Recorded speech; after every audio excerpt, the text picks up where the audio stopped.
Hey guys, I'm going to try to help make or bring some clarity to this week 13 in grammar. We're going over a lot of new stuff and a lot of old stuff that's supposed to connect to the new stuff. So I'm going to try to make some of those connections for you and see if I use the right words, because I've made about 5 of these videos and I keep mixing up my words. So as this is my first time doing this, there's going to be some mistakes in this video, but I'm going to do my darndest. All right.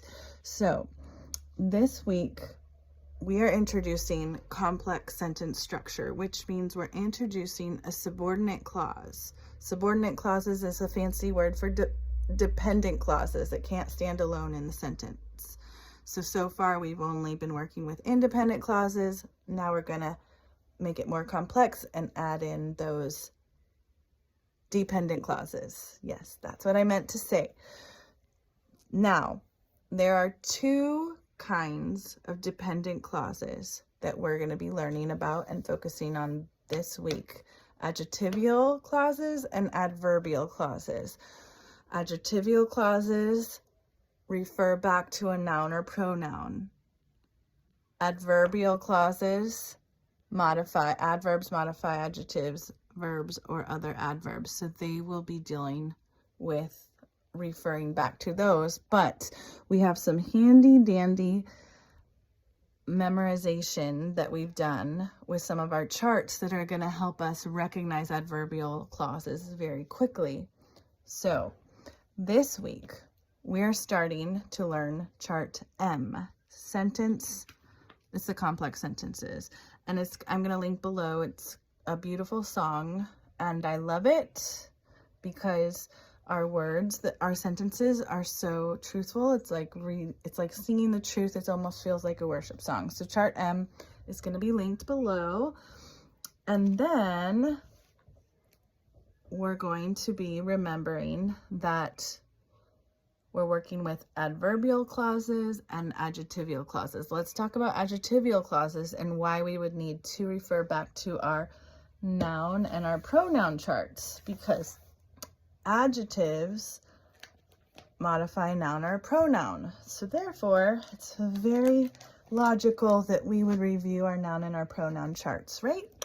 Yes. So our noun chart E, is our Spidopona. Spidopona is our acronym for nouns. I'm going to link that below. Super helpful to be able to identify nouns if you know this chart. Pronouns. Being able to recognize pronouns is going to be really helpful as well. So here's our chart. A pronoun replaces a noun in order to avoid repetition. And then we've got all these, the nominative, objective, possessive, and reflexive, which I think the kids are pretty good at pointing out or recognizing. But then you've got all these awesome demonstrative, interrogative, reflexive, and indefinite pronouns, which are a little, more, I would say a little, you need to do the memorization work.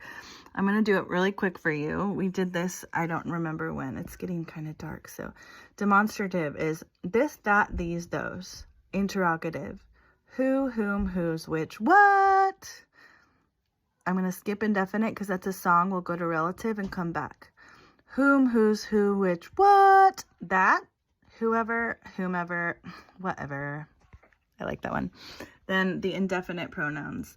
All, another, any, anybody, anyone, anything, both, each, either. For the sake of this video, I'm going to keep it short. I'm not going to finish that song. Okay, that is chart F. Now we're going to move to the adverb chart, which the kids love because it's the cup song. So I'll link that below. An adverb modifies an adjective, verb, or another adverb. This is the part that's important for our purposes this week in identifying our complex sentences and being able to tell if it's an adverbial subordinate clause. And answers the question, how, when, where, and why, how often, how much, to what extent, under what condition.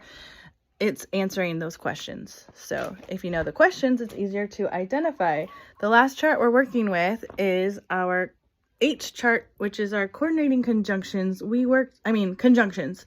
We worked with our coordinating conjunctions quite a lot last semester, but now we're going to focus on our subordinating conjunctions, the www.asia.wub. Identifying these subordinating conjunctions is super helpful for our purposes because the whole definition of a subordinating conjunction is that it introduces an adverbial subordinate clause, which we're going to use this week. So when we see these words, we know, oh, aha, that is an adverbial subordinate clause. Therefore, I know where to put that in my diagramming structure. I hope this helps, especially after we go over it next week. Can't believe I kept this video under 6 minutes, you guys, because I've probably done 5. And none of them were this good, so you're welcome. Just joking. I'm getting tired. Okay, love you guys. See you tomorrow. Bye-bye.